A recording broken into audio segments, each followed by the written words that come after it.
Well, it's 9:02 a.m., so I think we'd like to go ahead and get started. I know everyone's time is super precious, and I appreciate all of you that have joined us today.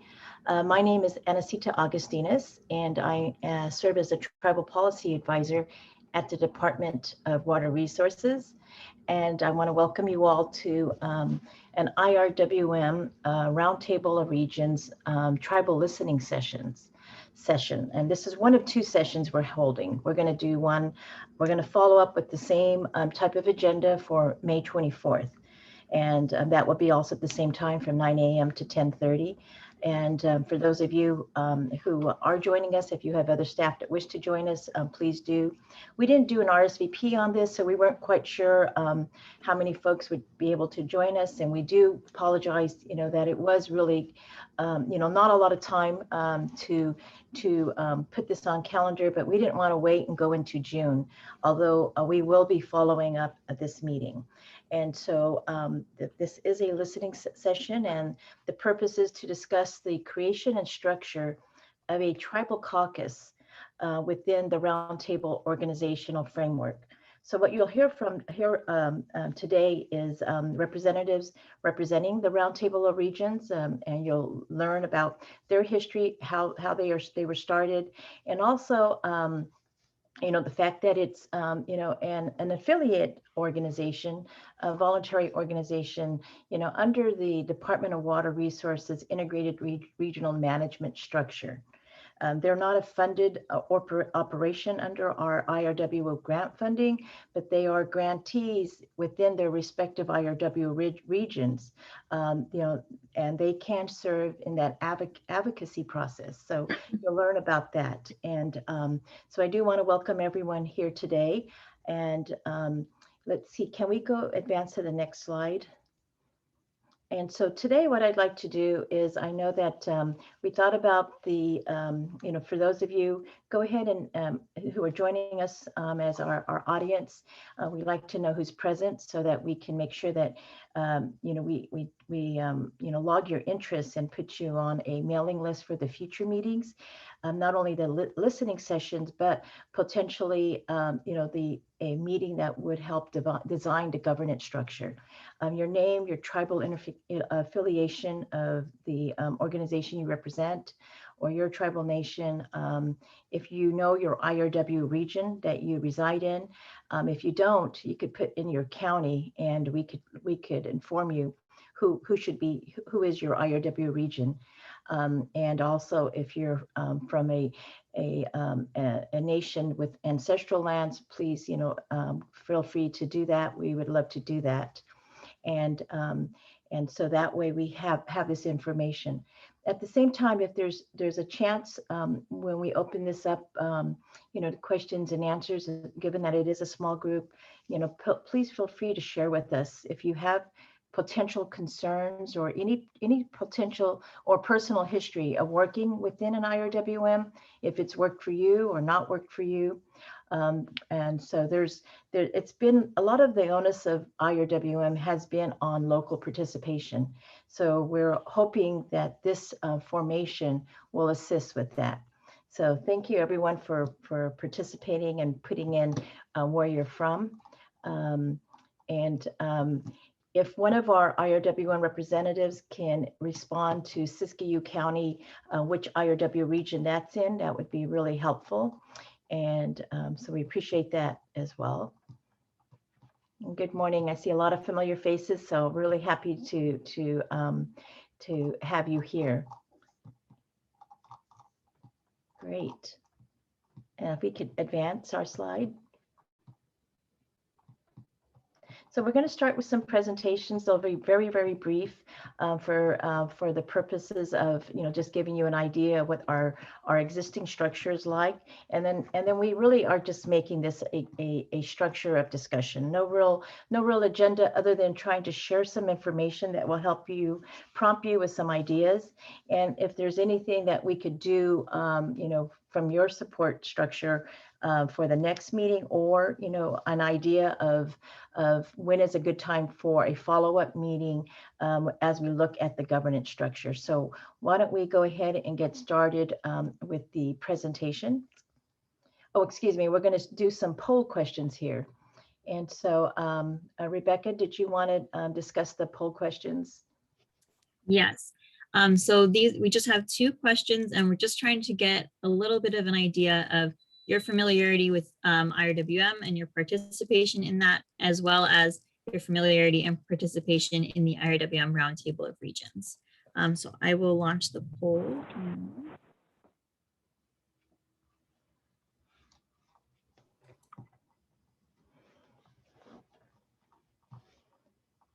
So our first question is, have you participated in your local IRW region? So we're hoping that, we'll have some responses there. If you've never heard of it or you've not participated, if you are regular attendees.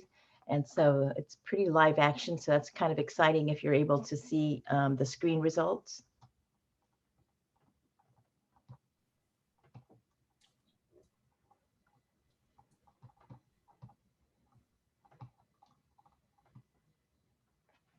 And then the second question is, have you participated in IRW Roundtable or Regions previously? And so we're getting some good results there.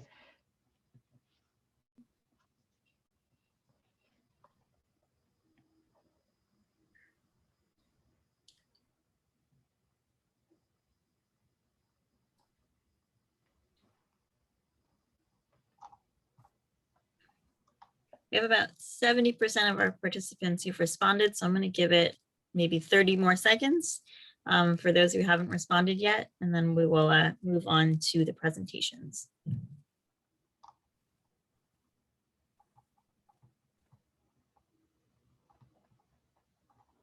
And this is a pretty informed group. I mean, we're on question 1, have you participated in your local IRW region? It's polling around 31% for yes, I have attended some meetings in my local regions, as well as no, I have not participated in my local IRW region. And about 15% saying that they do regularly attend local IRW region meetings, and also being a member of their governance structure. Also looks like we have about 30% who have attended the RWM Roundtable of Regions meetings or events. So that's Yes. great as well. Mm-hmm. All right, so I'm going to close the polling now. And share the results really quick. So as Anacita said, is kind of split evenly between they have or have not participated in their IWM region. We do have a couple people who are in the governance structure of their IWM region, which is great. And an interesting split for the Roundtable of Regions of about 30% haven't heard of them, and about 30% have attended meetings. So we're going to learn a lot more about the Roundtable of Regions today. So I think we have a good spread here.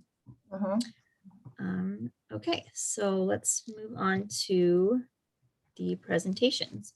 And Lynn, let me make you a host so that you can present. And before you do that, if you could return to your camera, Rebecca, and please introduce yourself to our audience. Sure. Hi, everyone. I'm Rebecca Berg. I'm a Civic Spark Fellow with the Department of Water Resources Tribal Policy Advisor's Office. My co-fellow, Brian, can also introduce himself. And Brian, can you go ahead? Thank you. Yeah, hi, everyone. Another fellow with the Department of Water Resources, working under the Department of the Tribal Policy Advisor Office.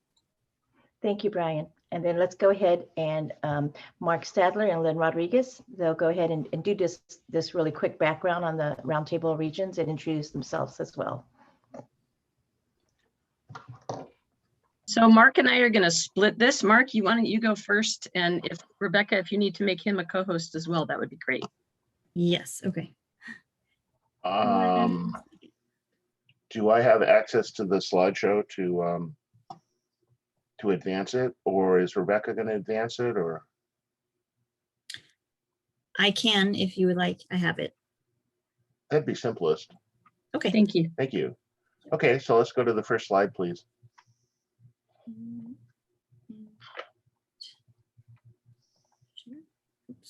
Here we go. And Thank you. here we go. Okay. Why don't we both introduce ourselves? Lynn, if you want to introduce yourself, please. Yeah, sure. Thank you, everyone. I'm really excited about this session today and looking forward to learning a lot more about everybody on the call. So my name is Lynn Rodriguez. I manage the IRWM program for Ventura County, which is called the Watersheds Coalition of Ventura County. And I'm also a co-chair of the Roundtable of Regions, which you'll be learning more about. And I'm also the co-chair of our funding area, LA Ventura County funding area for the Proposition 1 Disadvantaged and Tribal Community Engagement or Involvement Program. So lots of activity going on. And hi, I'm Mark Stadler. I work for the San Diego County Water Authority. I manage the San Diego IRWM program. And I'm, along with Lynn, I'm the co-chair of the Roundtable of Regions. And we're going to talk about all those things in a little bit, briefly right now.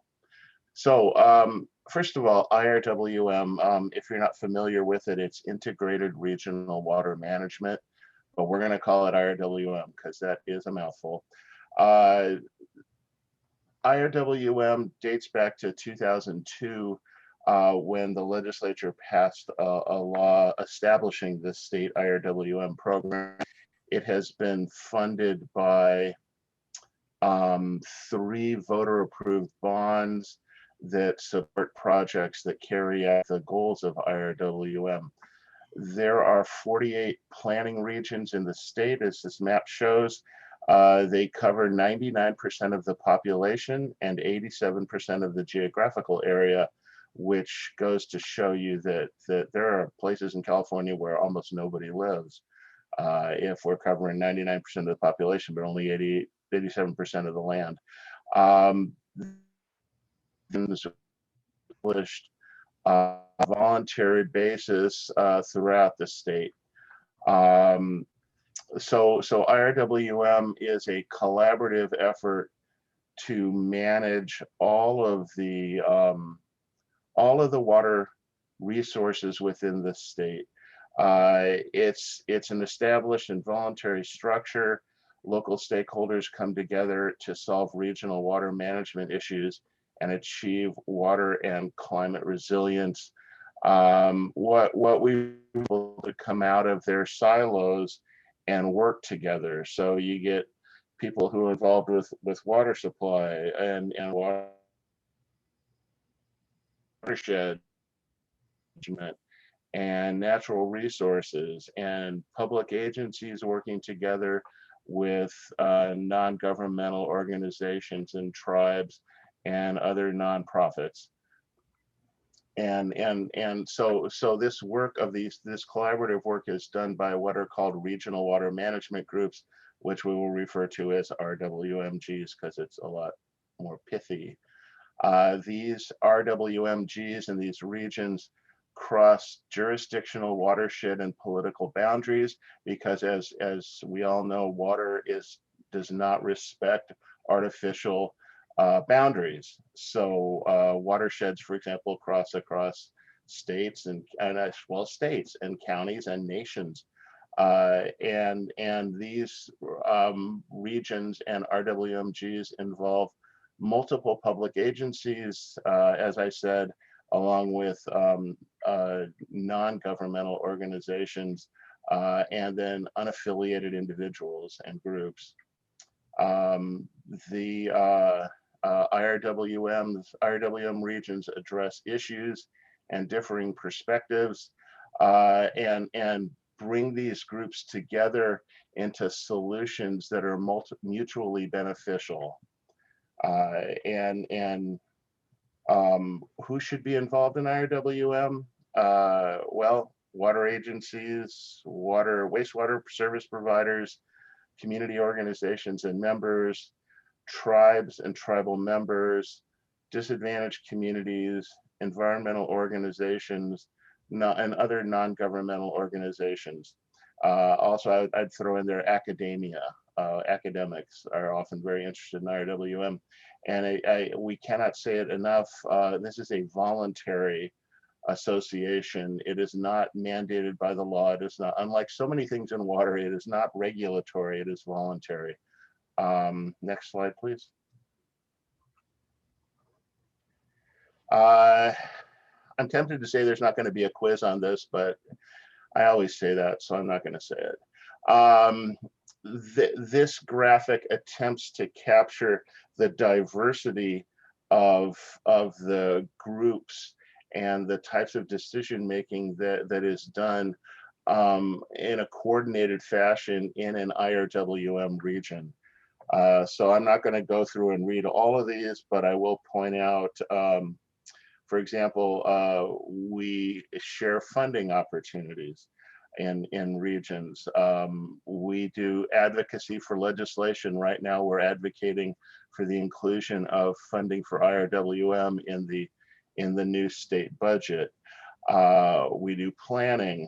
We bring together groups that might not usually come together and make decisions about water. We work with, a lot of our groups work with recycled water. We serve underserved communities, and that would include engagement with tribes who are traditionally underserved by these mechanisms. And the other thing I would point out is climate change. Increasingly, IRWM regions are called on to help to build the resilience of water supply to the effects of climate change. Next, please. Okay. So that's IRWM, and the work of IRWM is done in these 48 self-defined planning regions. IRWM practitioners in these regions have been and will continue to be actively engaged in preparing and implementing IRWM plans, applying for and administering IRWM grants, and integrating IRWM activities with other local, state, regional, and federal programs at their level. The IRWM regions strive to include tribes, underserved communities, and all other stakeholders who traditionally have not been involved with making decisions about water. IRWM regions strive to address the water-related needs of people and the environment. So for example, I like to say that there are no redirected impacts in an IRWM project or a plan.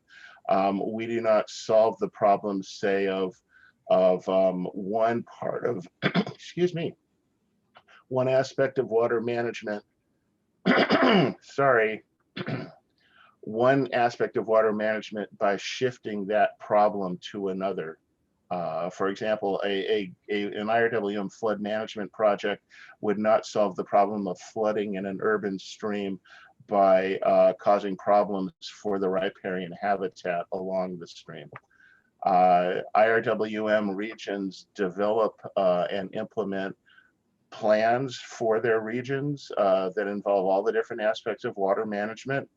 And as part of those plans, we set and strive to achieve goals and priorities for our region.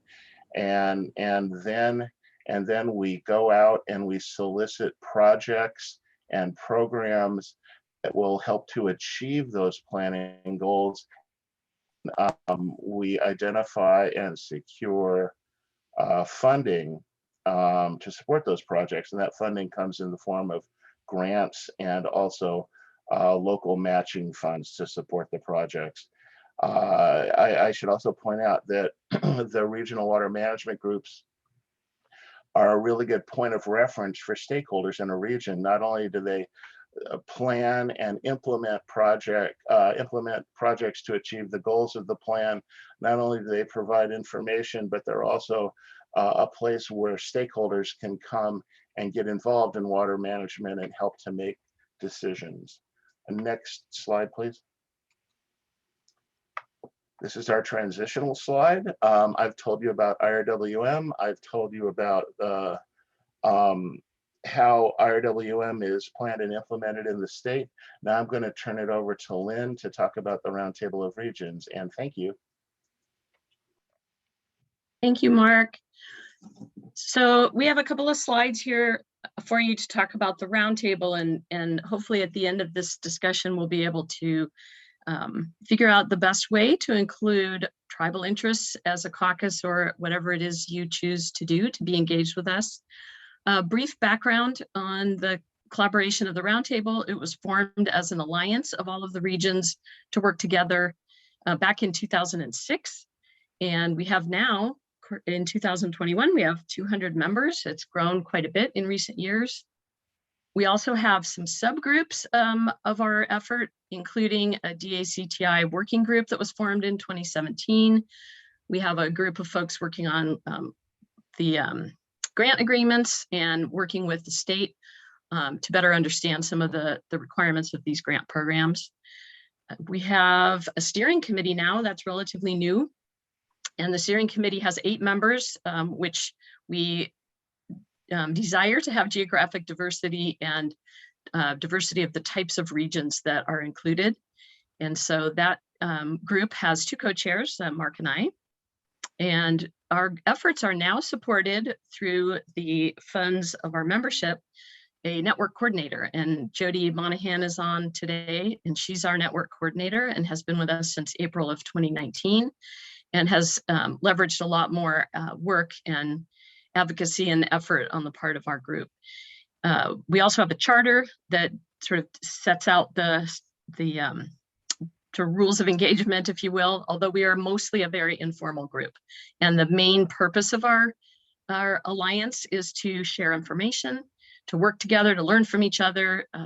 It's something that, you know, those of us working in IRWM, some of us are a little, it feels like, you know, our peers, the people that are doing what we do, are spread across the entire state. So it gives us a chance to kind of collaborate with our peers as well as the people within our own regions. And some of you, I know I've met at different conferences that we've had that were either held by DWR or at our own IRWM summits that we've held. And that collaboration and camaraderie that's developed is really essential to the success of the work that we do. Some of the things the roundtable supports and does on a regular basis.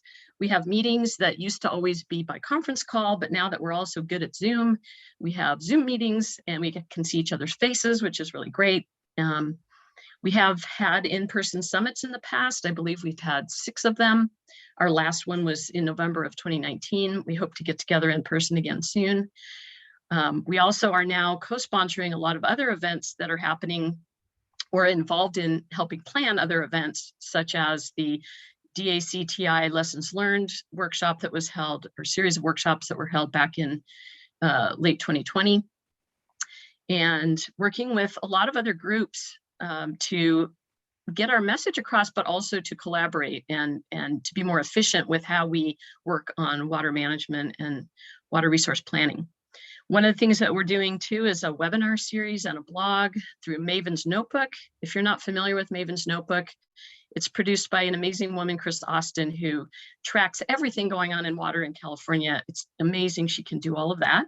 And she's a platform for information about anything from groundwater to groundwater dependent ecosystems, surface water, water rights. She kind of covers the gamut. We have started a blog series that she's hosting on IRWM. And we also have started a webinar series, and we've had the first, I think we've had 3 webinars now on the linkages between SGMA, the Sustainable Groundwater Management Act, and IRWM. And those have been really interesting. And we tend to get, 300 people tuning into those. They're just an hour and a half long. And I think all of us have probably learned during COVID, as challenging as it is to do everything on Zoom, it has enabled us to connect to more things than we might otherwise have connected to, because we're not traveling, we're not going to meetings. A lot of us are working from home. Some of us are. So that makes it easier to engage through these webinars. So that's a plus. We also conduct surveys of our membership about various things over the years since 2006. And most recently, Jody was able to conduct an a person-to-person interview over the phone with all 48 of our IRWM regions and ask a lot of questions about how things are going, what's working well, what's not working well. And we are about to release the report about that, it's really an interesting look at the state of IRWM currently. We also have a website, and if somebody could put that up in the chat, or perhaps we share it later, there's a new tribal engagement page on that website, and we're really excited to be continually adding to our resources online. I also want to add that over time, a lot has changed in the world of water. Some things never change, but a lot of things have been changing. And we are trying to evolve as a roundtable to address those changes, which included in 2019 actually having someone working with us so that we could be more effective. So we're ever changing, and we look forward to making some changes related to engagement with underserved and tribal representatives. Could you go to the next slide, please? Thank you. So some of the benefits that we've found of this roundtable is, well, and it is, as I said, it's a pretty informal group. So there's no rigid structure or agenda, even though we do have a charter, so that it's really what we all need in the moment. And that changes sometimes from month to month based on what the priorities are. But we represent the diversity of regions. We have, I believe, all 48 regions are members. Whether they attend regularly or not, they get our email. And so that's a good communication that we have. We are a forum, and every time we have a summit, we have a lot of really interesting issues and bring in speakers to work through some of these issues with us. We are now viewed as a good representation of IRWM across the state, and the state agencies come to us when they have an interest in hearing what we have to say or in just collaborating with us on something. We work as equal partners within the group. We don't really have a power structure per se, even though we have 8 steering committee members. But like in any group, there's people that tend to be more involved than others, and we respect that. We've built a lot of relationships around water resilience. And some of you may be aware that IRWM, because there's no funding included as of now in these proposed bonds or in the governor's budget proposal. So we are working to make sure people understand that IRWM is a water and climate resilience approach. It's quite comprehensive, holistic as much as we can make it across all the silos that Mark mentioned. So we really are trying to build more relationships across the state to make sure that people recognize the value of this collaboration that we've been doing for almost 20 years. IRWM started with, as Mark said, almost 20 years ago in 2002. And also trying to elevate all voices. I know it's sort of the buzzwords these days, diversity, equity, and inclusion, but it's not just lip service. It's something that we truly need to do and want to do a better job.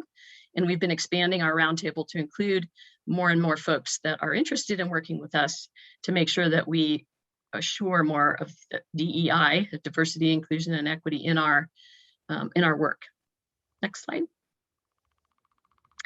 So some of you may have seen that the state of California put out in 2017 a document called the Stakeholders Perspectives document on IRWM, which is really part of the state's strategic plan for IRWM. And this graphic demonstrates the benefits that we all believe are part of IRWM and the work that we do together. And we believe that these benefits equally accrue to, or could equally accrue to, underserved communities, tribes, just other underrepresented groups in the state. It's all really things like improved trust and collective strength are particularly worth mentioning, because without that collaboration that we have, we wouldn't be able to accomplish some of the things we're accomplishing. And I love this quote here from one of our members, that IRWM regions succeed because of the many, many hours, some of them unreimbursed, of meetings over time. Some of us put the meeting number on our agendas, and some of my meeting numbers are up into the 80s over, just the past 15 years or so. So we meet a lot, and we value and appreciate all of the people at the table. Next slide. So just next steps, I know Anacita will talk about this, and she'll probably mention the fact that we had a kind of a similar discussion to this at a water plan plenary meeting a few years back. And I'm excited to see this reemerge as something that we could do working together as a group. And so this is a picture of Anacita at our last in-person summit back in 2019, sharing information about the state's approach and the amazing role that she plays as the Tribal Policy Advisor for DWR. Next slide. And this just sort of demonstrates this proverb really speaks the truth to what we're doing. Is it's a fairly slow and steady process, but doing it together is a lot more effective. We're really excited to engage with tribes more deliberately, and we hope, and tribal representatives, and we really hope to develop this relationship with you through the roundtable. Thank you. Thank you, Lynn. And before I start my presentation, I just wanted to remind folks, I see a few more names that have joined us, so thank you for that. If you have not already done so, we're asking folks to put into the chat your name, your tribal affiliation, if you know your IRWN region, if not, the county that you reside in or work in, and if you would want to put in your ancestral lands, that would be really helpful for us. We'd like to know regarding our audience. I'm gonna really go quickly through these slides because I really want to get to the bulk of our discussion, which is what is a governance structure. And so I was going to talk about really briefly on just an IRWN review from Department of Water Resources point of view. One of the big things is, working with, you've heard DACI, DACTI. Initially, our department responded to the disadvantaged grants as the DAC grants, but many, and I do give a lot of credit to the North Coast and the coordination of the tribal structure there. They coined the term DACTI, and we've learned to adopt that at DWR. So it's this Disadvantaged Community Tribal Involvement Grant Program. And so that is how we refer to it, as well as our department. Under Prop 1, the most, which was in 2014, out of the $510+ million that went to the IRWM, 10% of that, 52 million approximately, was set aside for disadvantaged community grants. We're hoping that the budget will reflect the importance of DACT involvement and the good work that's being done. But one of the main goals when putting together that DAC program was that it was capacity building grants to build trust and the success for capacity within those IRWO regions with communities that have historically been underrepresented and underserved. And that has been a big process involved in IRWM in general. We can go ahead and advance the slide. When we look across the state, we do know, and many tribes that I've outreach to say, well, we're aware of it. We kind of keep track of what's going on in the IRWM world, but we really rely on our federal funding, or we just don't have the time. And it's not necessarily capacity. A lot of it is the time to get involved at the local level, because as we know, building those community relationships is a trust building factor. This slide here is more of a resource for those of you not fully understanding or familiar with the program. Excuse me. These are, give me a moment. Excuse me. But this is a category of funded activities based on examples of activities that we have funded, mainly technical assistance, some needs assessments, and the data collection and analysis, I think, is really super important, especially now that we're dealing with statewide emergencies. Some of those emergencies has been fires and flood, and now we're dealing with the upcoming drought, which we are in. And what we have learned is that these funded activities where you have this development of relationship building has really helped at the local community level and in expanding your community support at that local level, especially when it comes to emergencies. And we could go to the next slide. Part of the DACT involvement program was putting together needs assessments, and we've got some preliminary needs assessments coming in, and we will hopefully have some findings in the very near future. But these are just some of the obvious findings that we've been informed about: the aging infrastructure, the degraded water quality, unreliable, inadequate water supply that is affecting all of California. Of course, affordability issues at all levels, and then the lack of technical, managerial, and financial capacity for many regions. And there is always going to be a need for additional funding or sustainable funding that we're seeing. And we can go to the next slide. What we want to do with this grant program and any future grant program is also, build in these opportunities to build and maintain these relationships and collaborative partnerships. And that's why one reason why, DWR is committed to assisting and hoping to develop some type of tribal caucus or tribal governmental structure within the Roundtable regions. We understand there has been many barriers to equitable inclusion, not only in this type of program, but in many programs that affect tribal nations throughout California.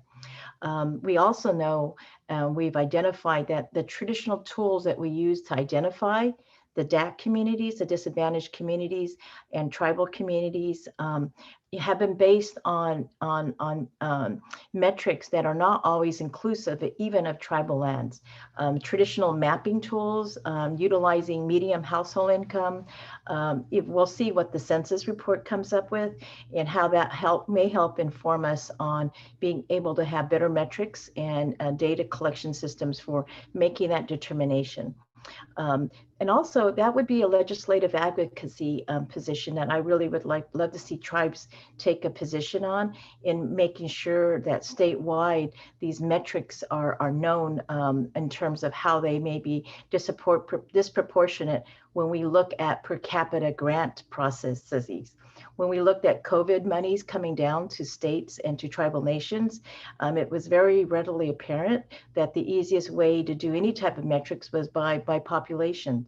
And that's not always reflective of potential needs based on entities or tribal governments. And we can go to the next slide. What we really want to do also is, highlight what are the opportunities we can gain with equitable inclusion.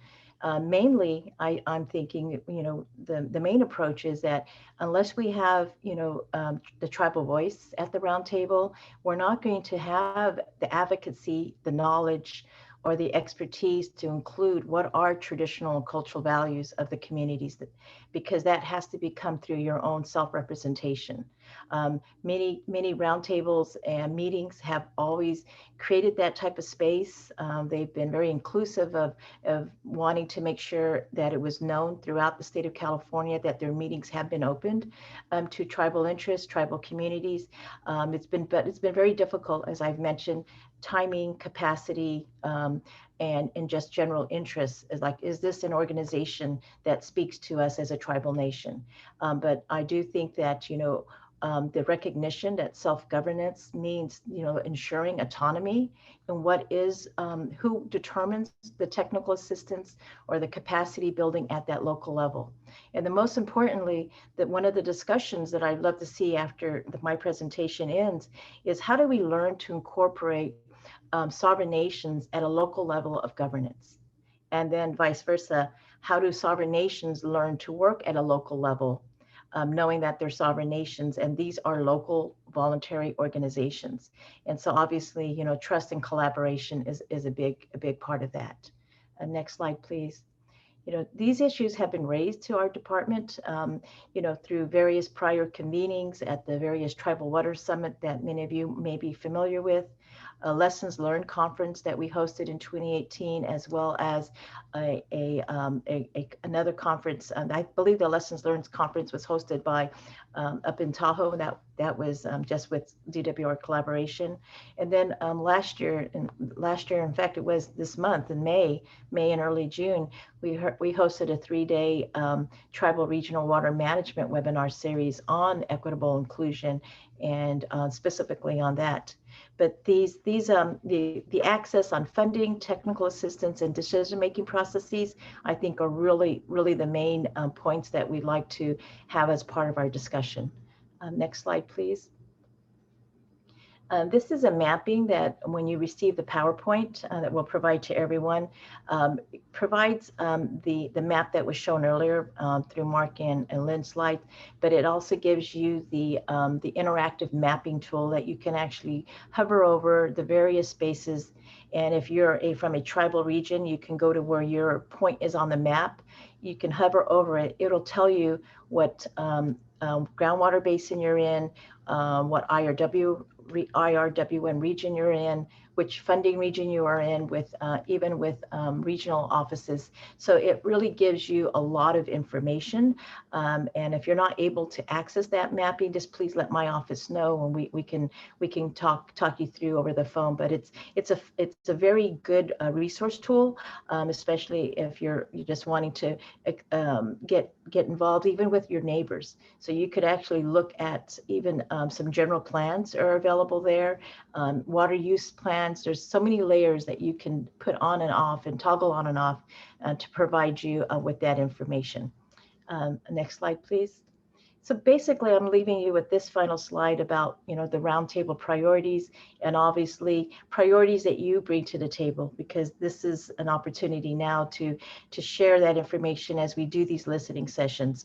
What other items can be added to these priorities, including what is a tribal caucus governance structure looking like?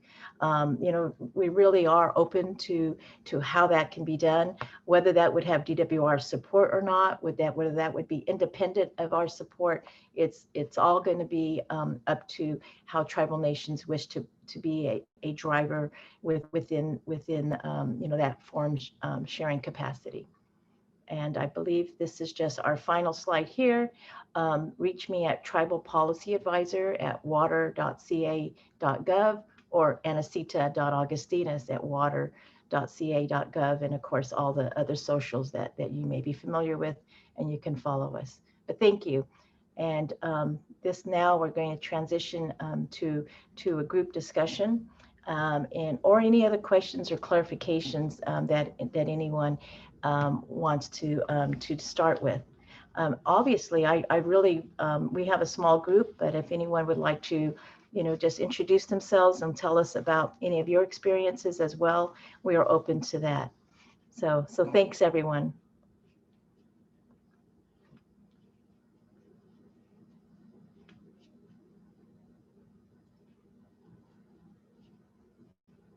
And feel free to go ahead and unmute yourself. And if anyone would like to make a comment, whether you think that a tribal caucus is an appropriate title, a tribal subgroup within that steering committee that Lynn mentioned.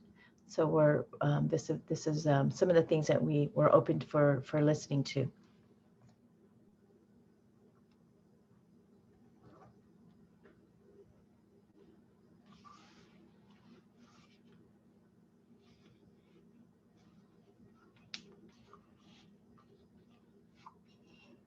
I might have distracted you with that interactive mapping tool. You may all be just looking at that now and seeing how much fun it is.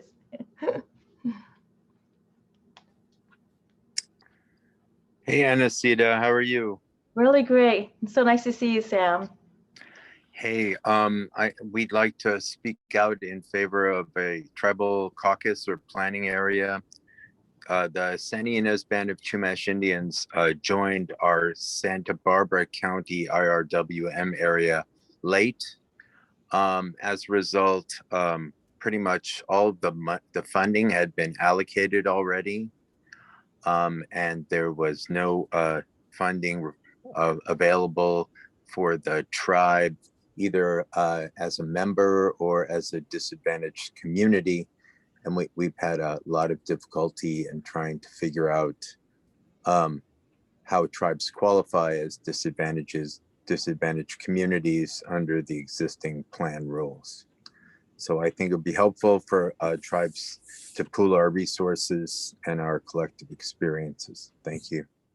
Thank you, and thank you for that support. One of the challenges will be, making sure there is a regional representation. And I do think that it takes a few leaders to show up and to just open up kind of, like you say, the floodgates there. And potentially, there is an existing steering committee and some subgroups.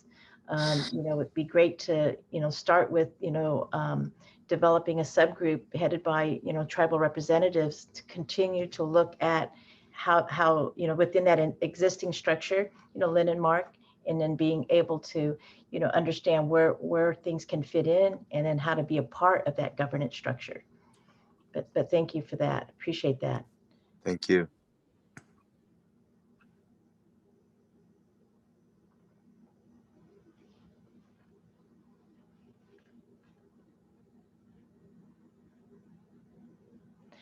About 30% of you, talked about, attending regional meetings. Is anyone willing to, reflect on whether any of you felt that any of those meetings were, and it's all obviously, we have, we have a very small listing of DWR representatives. It's just myself and two Civic Sparks fellows who've helped design this listening session, and then 2 representatives from, from the regional roundtables, and a technical person, Josh. The rest of you are all, tribal invitees and tribal representatives. So I really want you to be able to feel comfortable, to be frank, if there is something that, you attended a meeting and you felt it was too cliquey. I mean, that's also something that happens. And I honestly felt that in the very beginning when I joined the water world, because everyone had been working so closely. They tend to speak in their own language, a lot of acronyms, and we just think, oh my goodness, how do I keep with this current? But it's, those are the types of things that, we want to avoid in opening this up for tribal discussion.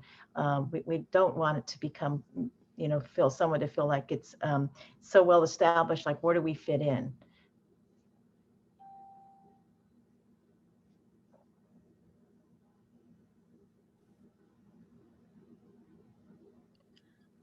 And Anasita, can I tag on to that? This is Lynn. I think that it's sometimes those of us in this realm of doing a lot of organized meetings with a lot of agency people, we tend to get in a certain just way of doing business. And that may not be the best approach. I mean, we're learning that through our DACTI grant program in our LA Ventura funding area, is to actively engage tribal voices. We might need to change how we do our business and the types of meetings that we're having, or when we meet. I think I'll just speak for myself. I want to be in learning mode. I just want to listen, and I want to meet with representatives to learn more. And I've been doing that with one of our key people, Julie Tumamite Stensley, in our area with the Barbareño tribe. And she's been very much a partner in our RWM region as an individual.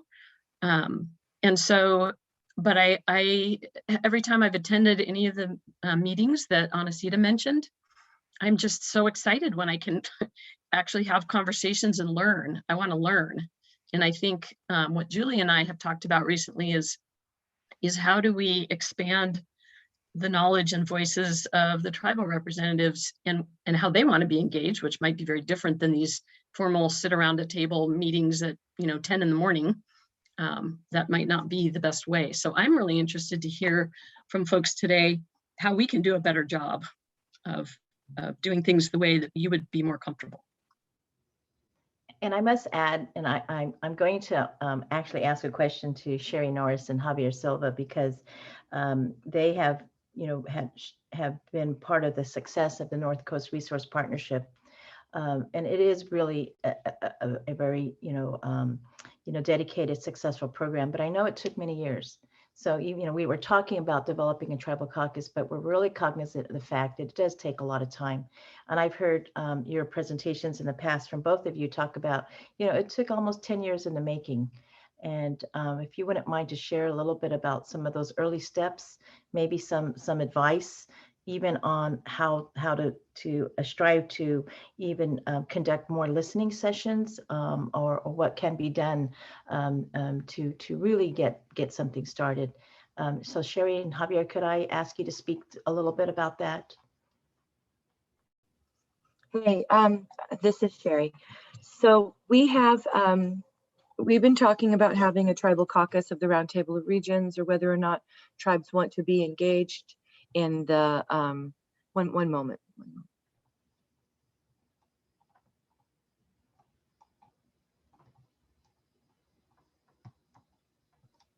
Sorry, COVID moment of momness, had to get my kid where she needed to be in her class.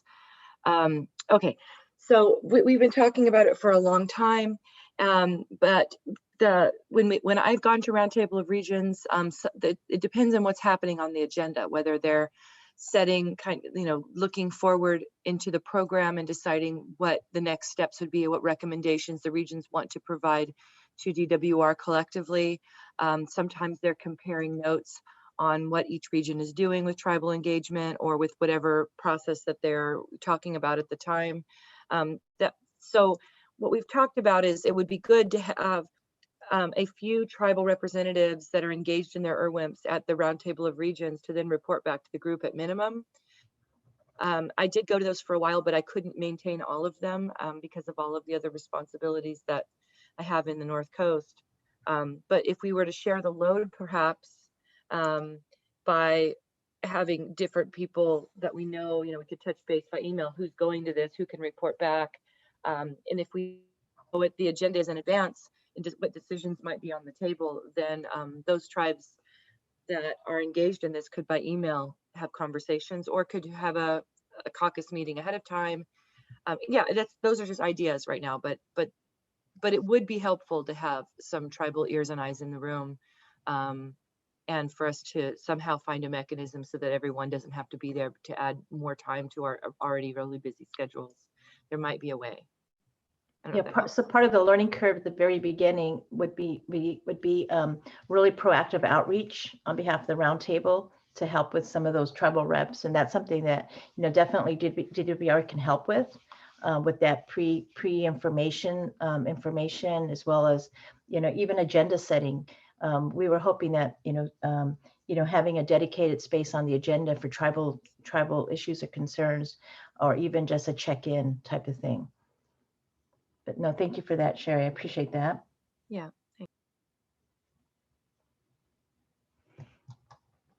And that was one of the, some of the discussion questions, is that, what would be the level of participation? And I guess that would be an early level of participation that would help, develop, what would be a long-term integrated process.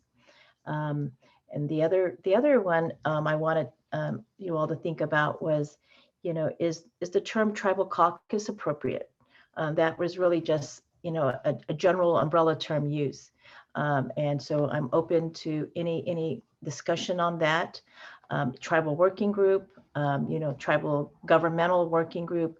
I really think that this is a chance now to name it as your own. And obviously that takes some time and discussion. But for now, I think we're going to be using that term tribal caucus in a very general, just kind of a bookmark capacity. But if anyone wanted to address that, I think that would be a, if there's, or are you familiar with other terms? Because I do know that at DWR, even the term disadvantaged communities, we're trying to, evolve more to communities of interest or other terms. So we're cognizant also of whether some of these terms that have been used in the past really are reflective of today's values.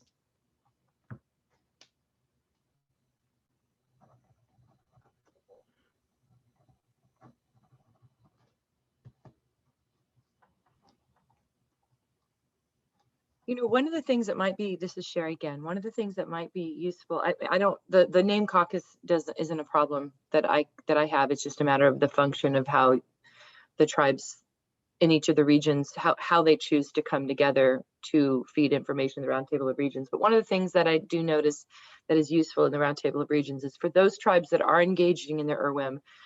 I can't speak for other regions, but I know in the North Coast, we do have robust participation. And there is, we have a co-directorship, a co-chairship now, where Leif Hillman and James Gore from the county.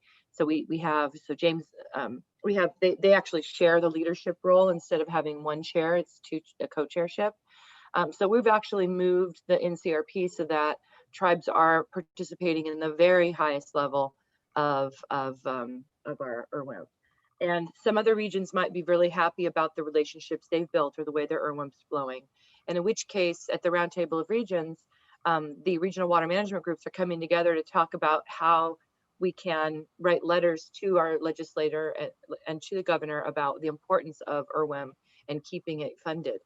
Because it doesn't have to remain funded when we look at the bond measurements, et cetera, that it's not guaranteed that RWM will be funded. So that is something where the tribes that are participating and that are utilizing RWM might want to weigh in, either individually with letters, collectively as a caucus.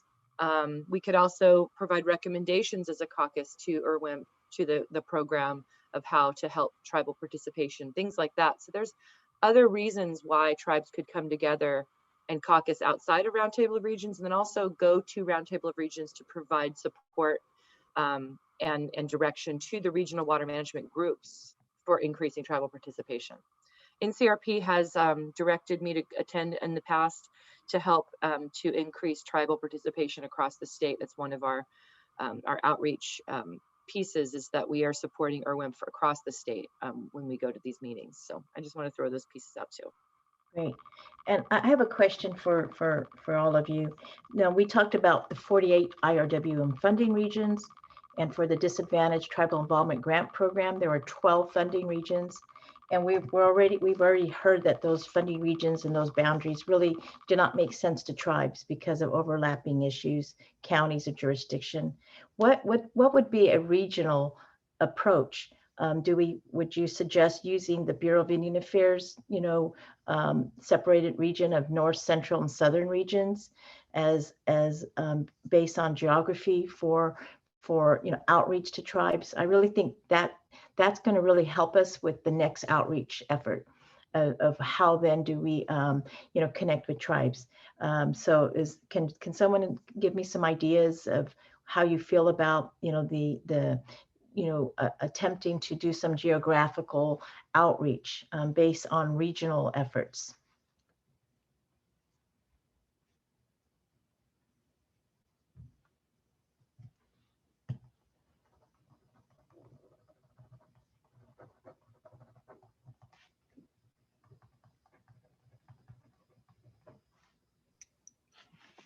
Good morning, Nancy. This is Javier. Good morning, Javier. Thank you. Yeah, thank everybody for showing up in the discussion. I just had a couple of comments. So I would say that that's probably a way of approaching it, in some way of engaging the tribes, but also because you bring it up that and I've talked about this with other resources that tribes are extended, like the forestry stuff now, that like in Mendocino County, and most of the tribes here are very small and small land bases, and we rely a lot on the Bureau of Indian Affairs to do a lot of this stuff for us, a lot of the communications with outside agencies, with the state, with the feds. And so the capacity is not there. I mean, I've heard it all day that, of course, the capacity is very, very of the tribes to be able to go to water meetings, go to forestry meetings, go to transportation meetings. There's a lot that is asked of the tribes up here, and so, or of these small bands. So I think a lot of it falls back on the Bureau, and the Bureau, I'm pointing my finger at them. They need to assist and really truly represent and get the feelings of the tribes in our area, in assisting us with the communications with the state, with communications with the other outside agencies, with DWR, with everybody else in the state that we have to deal with. It's a lot of agencies. So we have to be experts. We have to be experts with DWR. We have to be experts in CAL FIRE. We have to be experts. So that takes a lot. And so I'm saying that because, and a lot of tribal members in our area are reliant on the Bureau for, ensuring that our resources are protected, or at least our voices are being heard. So maybe, inviting them as part of this roundtable regions, building their capacity up as well in getting into the understanding of the state issues and the local issues, because when I've talked with BIA, they are really at the federal level, constantly. So there's a lot there. So they're never really at the local level. And so that would help the tribes out, particularly in my area. So I'm not really inviting them, but I think they need to be there. So and I'm putting the BIA, and I put it to the other agencies that have a trust responsibility to the tribes, and that's EPA, and IHS and those as well, to be a part of this discussion, because I know that they have these discussions. It's just not necessarily at the local and state level. No, those are great comments. I appreciate that, because I do see that as if we were to utilize the straight typical 48 regions, 12 funding regions, we tried doing that with the DAC-T involvement program, and our needs assessments is showing we still don't have that level of tribal involvement, and that's why we're thinking, well, if we do a tribal caucus within the established roundtable regions, it would really help at a high level advocacy, and then we're still going to utilize the 48 regions and the 12 funding regions, obviously through outreach, but outside of that, what makes it a better approach? But that makes sense, and then I will do what I can do to help continue the IHS, EPA, and BIA coordination. And I had one other comment real quick about the like a formation of a tribal roundtable regions. And of course, and I think Lynn said something about it, where it's the approaches are going to have to be different. In the North Coast, that's why it's tribally led, because we've had to suggest approaches be different. The way that we structure meetings, the way that when we have meetings, it's not imposed upon us. We are like included in those setting those up. So I wanted to say that it doesn't necessarily have to mirror the roundtable regions approach, or the way that it's set up. And I think that I think it's got to be its own. It's got to be its own thing, and the way that the tribes want it. And I think this North, Central, Southern conversation, probably starting in those North, Central, and Southern areas first, and then getting together to see how best that would be. But I don't see it being a duplicate of the roundtable regions, to be a tribal roundtable regions. I'm seeing a different approach to that. So I just wanted to throw that out there.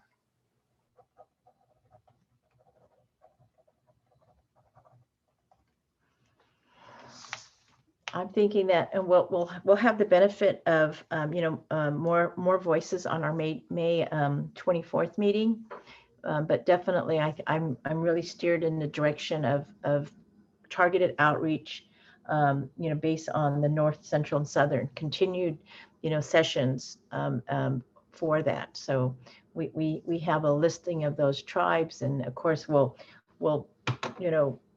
do an overlay based on the funding regions and the 12 funding regions areas, and do our best with that type of outreach. So you'll hear more of that, because I hear that, and I really do agree, and I do know that the roundtable representatives are open to whatever type of new approaches make sense, because we've learned over this past year there's a whole different way of doing business and conducting meetings. And I do say that, even though there's capacity of Wi-Fi and broadband, we've heard from many tribal nations that we've not heard from before at many meetings. And I did notice, Edward Herman, you're here. We don't hear you often from Lone Pine, so thank you. And even Shanna from Colorado River Board, thank you for joining. But it's good to hear from individuals I don't normally interact with. So I'm really pleased that we have you here listening. And if you're not prepared for any comments, please keep in touch with us as we develop this, or even considering co-hosting meetings, for your tribal areas. I think that's another approach, is not only general meetings, but even on a local approaches with tribal representatives who are interested in helping us co-host meetings to get this message out in the development process. Can I ask a question of those that are engaged in RWM? So one of the issues we have in the North Coast is that there are some tribes that are interested in putting forward their staff individuals or chairpersons to be part of our NCRP. However, we can't give stipends for participation. And so I'm wondering how many that are engaged in the RWM would find it easier to participate if at the very minimum there was a stipend for them to go to the Roundtable of Regions meeting. Because I've thought about assigning some of our tribal reps in the North Coast and said, hey, let's mix this up. Maybe you'll go this time, another person will go another time, etc. But without funding, it's hard. Mm-hmm. I don't know if anyone in there who's engaged in RWMP already, or even those that are considering doing it, would weigh in on that at all.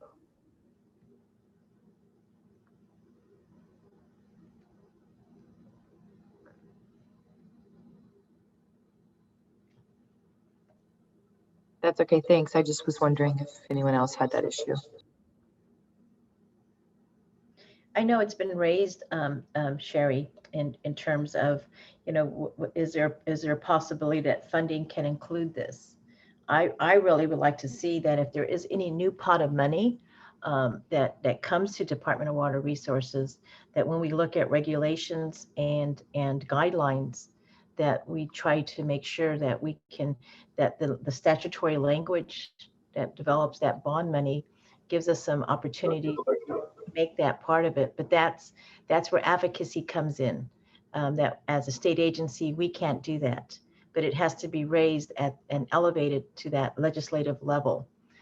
Even on IRWM funds, I mean, the fact that Prop 1 says that tribes are eligible for the grants, the way it was set up to go through IRWM, a tribal grantee still has to be, as Sam mentioned, you had to be part of that IRWM planning, part of the planning, the general plans that were already included, or the suite of projects that were advanced through that funding region. An ideal place and world would be, yes, you have IRW in funding going to regions, but then you could have also IRW funds set aside for tribes specifically. I mean, that would be so ideal, but our hands are tied because we are going through an existing, guidelines through the statutory language. If the legislators, even when they did the DAC involvement to be able to say that there was 10% set aside, if that could have gone directly to the communities themselves, instead of developing 12 funding regions to put it aside to the disadvantaged communities. Yet in hindsight, we can look at that and say, well, this would have been better, but we're always going to be looking back in the rearview mirror if we don't change what is out there on that legislative level. And I do see that as a benefit into a tribal caucus addressing those types of concerns, because you really do have an elevated voice within established regional roundtables who all have made some really good relationships built with the bond advocacy and bond language, and learning even how those processes work. And so, but Sherry, I thank you for bringing that up. And but I do support a stipend in any way that I can support that, even bringing it up and raising that issue. I definitely think that's super important. So within, Sherry, there's a lot of feedback. Sorry about that. There we go. Mm-hmm. Okay, so within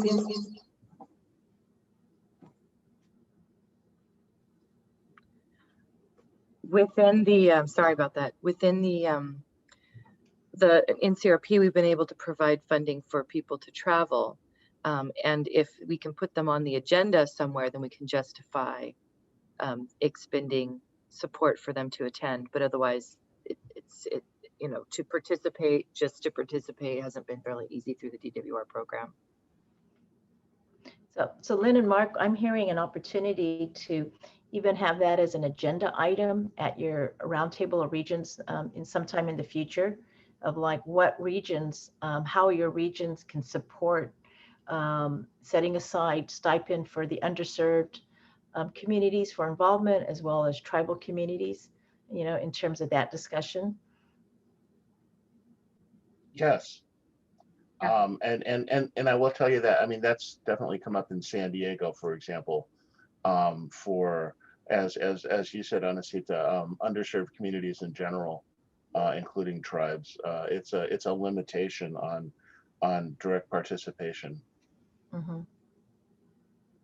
Yeah, I agree. I think that the roundtable can entertain a lot of different ideas for, you know, that we can pass along back to the regions about opportunities for engagement, and stipends is certainly one.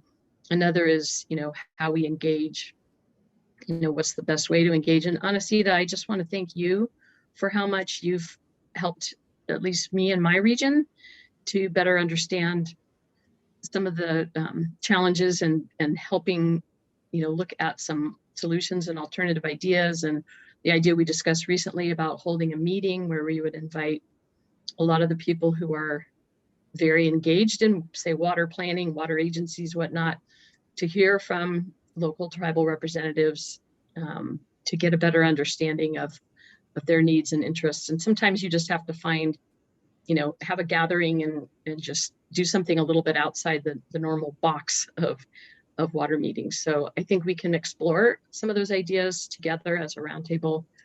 I'd love to hear from more people on this call today about how you see this, you know, helping you, if at all. But I want to thank Anasita for all the work that you're doing and the help that you're giving us.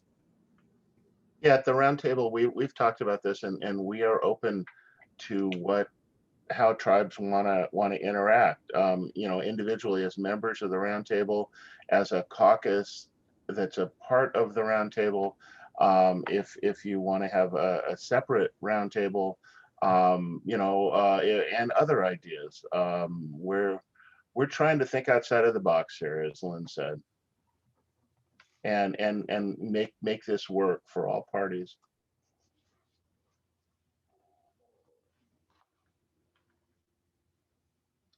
And I do think that one of the outcomes before June or July is to take some of the suggestions we're hearing at the 2 listening sessions and sketch out a general outline, and then utilize that outline at the BIA regional meetings at that level, a North, Central, and Southern outline. So I do see an opportunity to share a general outline at the very minimum, even like a scenario that can be looked at and say, well, really, this doesn't work. And that we can start developing some type of governance structure. And obviously you can't think about participation without, like, how do we make sure or ensure participation, which would be that the stipend question at the very minimum that could be utilized, even putting together, you know, what's available through funding to just support the governance structure for the meetings themselves. So that's I do think that is the biggest hurdle that we'll need to address to ensure success. Anyone that we've not heard from that would like to just give us some general comments, or share any comments of what you've heard today about you know, developing this organization? If you think you would be in support of, you know, this type of development.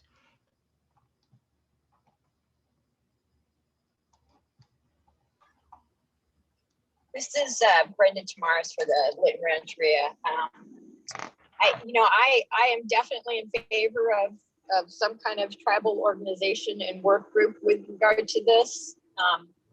I also think that it would be beneficial, you know, even if even if tribes end up with a separate roundtable or a separate group, to have some kind of convergence with the regular roundtable as well, so that information and ideas are getting shared across the two bodies. That's a great idea. Yeah, because there's a lot of good partnership on a group, an organization that's well established. Really ideal to have an independent tribal roundtable of regions. You know, and initially I was calling the Roundtable of Tribal Governments, you know, as its own entity, and then, you know, joining the region in quarterly or annual meeting, where then they would put their heads together and talk about mutual concerns and issues. So definitely supported that process as well.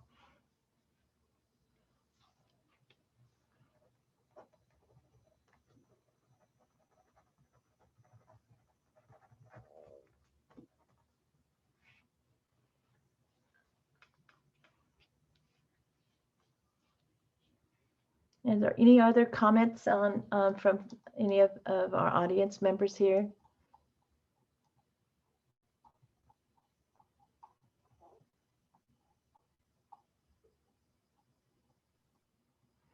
I do have a question. It's always hard to say whether we have a meetings during the day or evening meetings.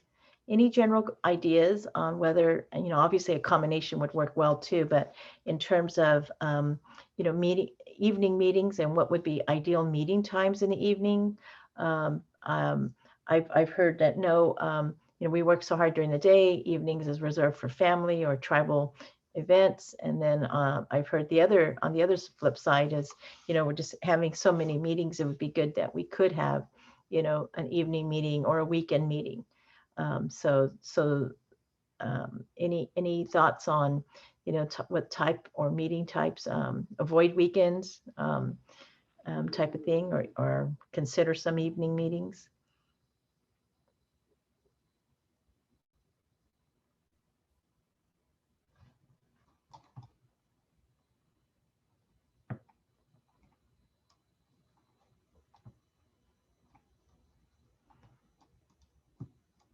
Yeah, I hear you, Edward. Avoid the weekends as much as possible. Unless we're getting together for a site visit or looking at plans or something, but thank you.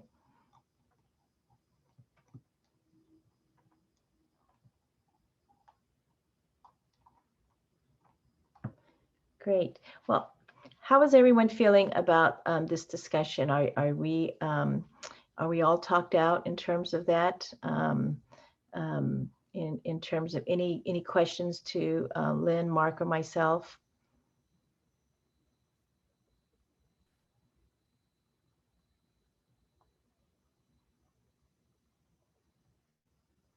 And thank you, Debbie, for your chat comment about avoiding weekends. So definitely, I feel the same too, but it has been brought up to make that consideration.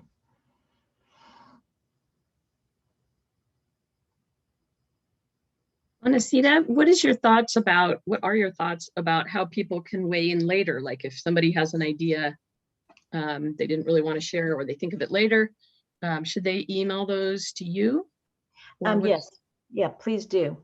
And Brian, could you type in my email address, both Tribal Policy Advisor and my direct email address? Please feel free to do that. Also,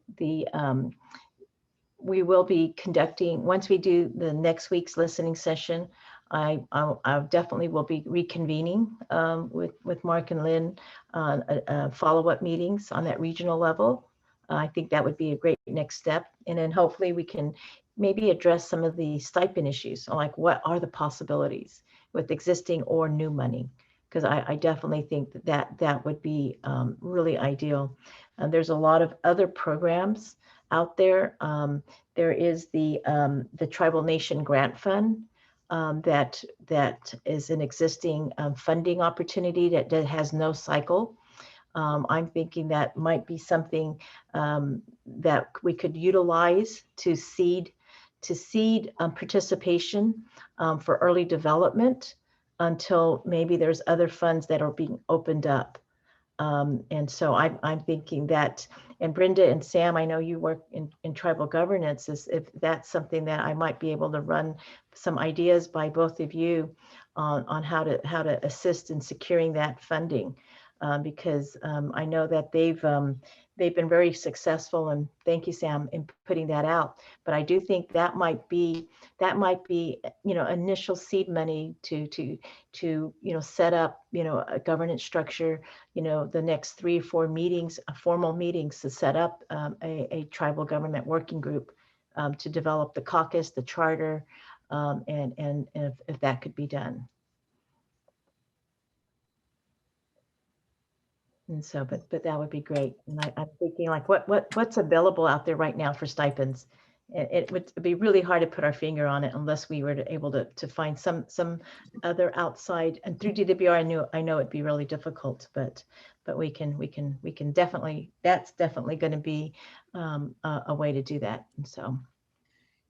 So Anacita, would that include funding available for not just for stipends or participation, but also for projects? Because I think we all recognize that the IRWM grant program is a challenging program to engage with, and not all tribes or underserved communities are going to directly benefit from that or have projects, but there are other lower bar funding opportunities through groups like the Water Foundation or the Resources Legacy Fund, or what you mentioned, Anacita. So perhaps us, the Roundtable, could also be a resource sharing those kinds of programs that are available to help engage with the kinds of projects that you might want that might not fit into the criteria of some of the state grants.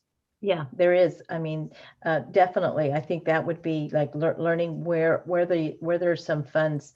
The PG&E has also, I don't want to call it a mitigation fund bank, but it's kind of serves in that purpose, especially the communities that were ravaged by fires, that might be able to help with tribes within those areas to assist with that. And we might look at that on a geographical basis as well. So that's something to consider in the future. So there's a need for a coordinator, a dedicated coordinator, similar to what has shown as success, in the North Coast as well as the region, Roundtable regions, for somebody that's dedicated to really tracking down these programs or opportunities, and then of course facilitating the notes and moving forward. So at the very minimum, some type of established coordinator position would be really, I think, just important to seeing success in this type of program.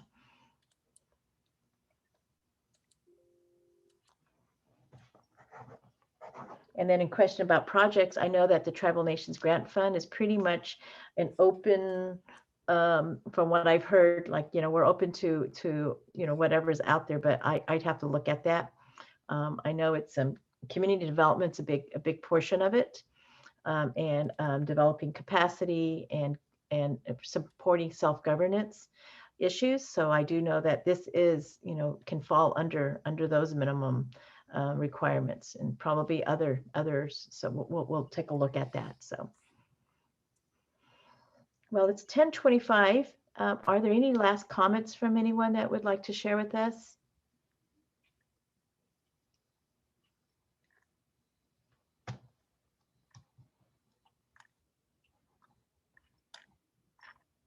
And there was one individual by phone.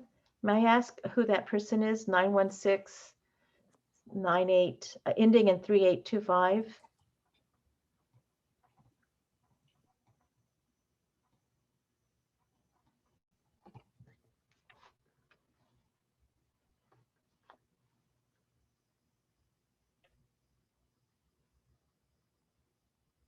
You may still be on mute. Edward, thanks for turning your camera on. It's nice to see you.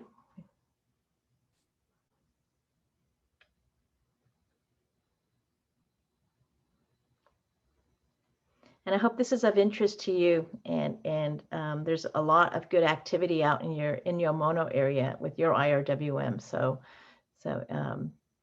And I do know there's been really great support out there in that. So if you're not seeing that on a positive basis, please let us know, because there's hardworking individuals out there doing a lot of good outreach.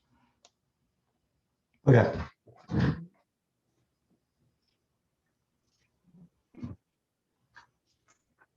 Okay, great. All righty. Well, I would like to be able to return back the gift of time. I know every minute is precious, and if there aren't any further comments or discussion areas, points to touch on, we can conclude this meeting. Thank you, Sam. Thank you, Debbie, Edward. Thank you. Many of you on, Yeah. Sherry and Javier. Thank you so much. Have a good day. You're welcome. Thank you. Thanks, everybody. Take care. Appreciate everyone today. Thank you for your comments.